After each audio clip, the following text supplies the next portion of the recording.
Genesis 9, Revised Standard Version.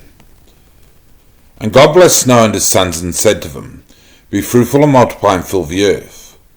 The fear of you and the dread of you shall be upon every beast of the earth, and upon every bird of the air, upon everything that creeps on the ground, and all the fish of the sea.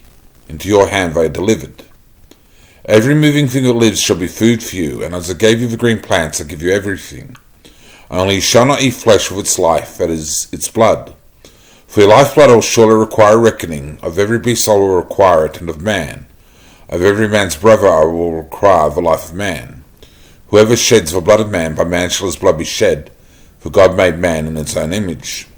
And you, be fruitful and multiply, bring forth abundantly on the earth, and multiply in it.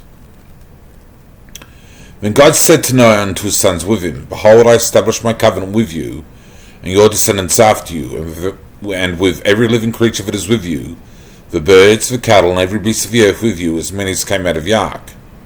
I establish my covenant with you, that never again shall all flesh be cut off by the waters of a flood, and never again shall there be a flood to destroy the earth.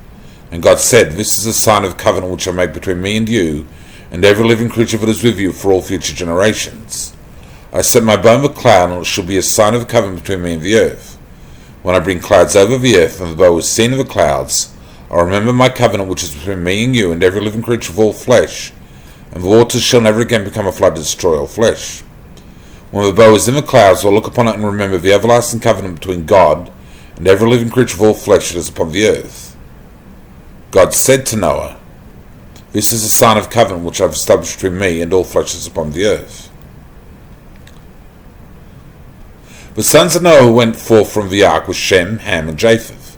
Ham was the father of Canaan. These three were the sons of Noah, and from these the whole earth was peopled.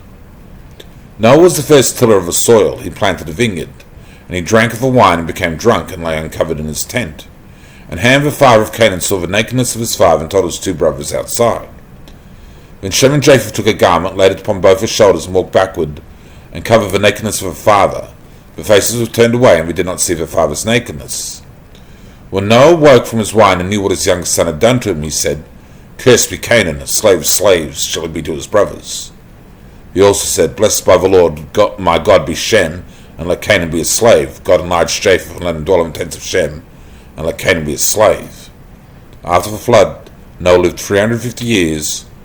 All the days of Noah were 950 years, and he died.